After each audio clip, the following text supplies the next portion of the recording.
Hi everyone, it's Dr. Lalita here. Today's video is all about managing anxiety. Now, I've had a lot of people ask me, can you do a video about anxiety because I'm feeling it all the time and I don't know what to do about it and I just want to get rid of it. Now, before I even begin anything, I just want to let you know that you can't get rid of anxiety. It's all about managing the thoughts and managing the physiological feelings and that it's creating for you. So you may feel that your heart rate increases or you start to get sweaty palms. Everyone's anxiety is going to make you physiologically react in a very different way. So it's to become aware of how is your anxiety having an impact on you? What levels is it creating? And when I say that, I mean, is it that initially you start to feel the sweaty palms? Then you start to feel like your heart rate increase. Then you start to feel like you get really, really out of breath and you feel really heavy in your chest. And like I said, everyone's version is very different. So it's to use the experiences where you felt anxious in the past as research. So you're going back and you're understanding, okay, I felt anxious in this situation. And sometimes it helps to do this with another professional or a friend or someone who you feel that you can trust, just so you can break things down. Now, what happens with anxiety is it's actually there to protect us. So if we look through evolution, and we look at the evolution theory, it's there to protect us. If there's a tiger in the room now, we want to feel anxiety because it's gonna create the fight or flight situation for us where we either are gonna fight that tiger. Did I say tiger or lion? Well, tiger, lion, wherever is there, we are either gonna fight it or we're gonna flight it. We're gonna run for our lives. So whatever is gonna happen, that's you're creating that response because that's what you want to do. Now, what's happening is more and more what I'm finding is people are finding situations where they feel like it's a real threat and it becomes very, very difficult to be in that situation. For example, I find social situations seems to create a lot of anxiety for people. And that's because the underlying, when you break it down, is that people are conscious of themselves. And if you're conscious of yourself and you don't really feel worthy in yourself and you seek validation from other people in feeling good about yourself, being in a social situation can be very difficult because you're having to look at everyone's responses to the way that you are being.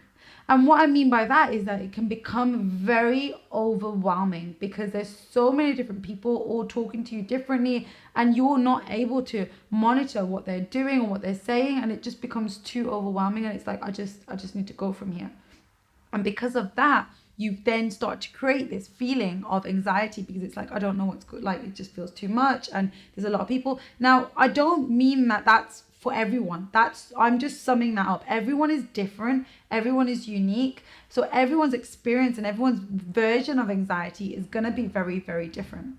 What I tend to do with clients is I have like a thermometer, and with that thermometer we have like the panic that happens at the top and then we break it down so they're able to understand, okay, initially I start to feel my hands and my hands start to feel a little bit sweaty, or initially I notice that my breathing changes.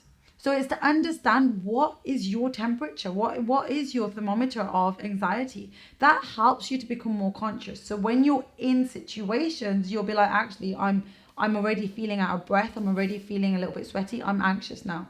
So you're communicating with yourself about why or what you're seeing as a threat around you. Then you can manage the anxiety thoughts. So you're not getting rid of them, you're managing, you're learning to communicate with yourself to understand why is it that I'm feeling scared, with what is it around me that's making me feel this way.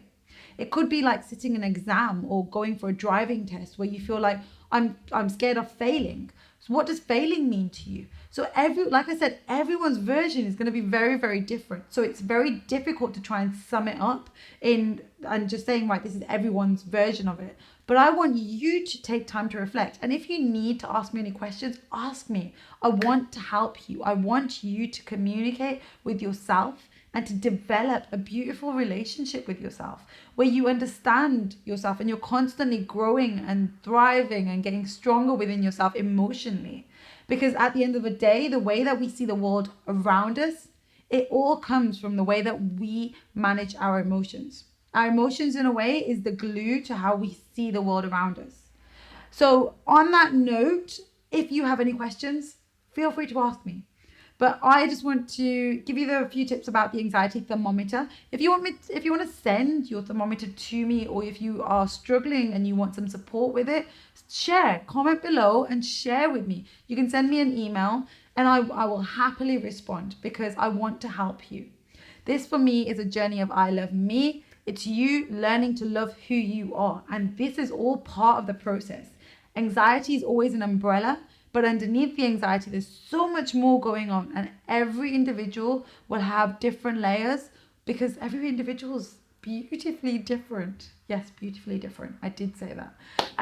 Right, on that note, I'm going to leave you there, sending you lots and lots of love, and have an amazing day. And I will speak with you all soon. So comment, subscribe, and like. Take care. Bye-bye.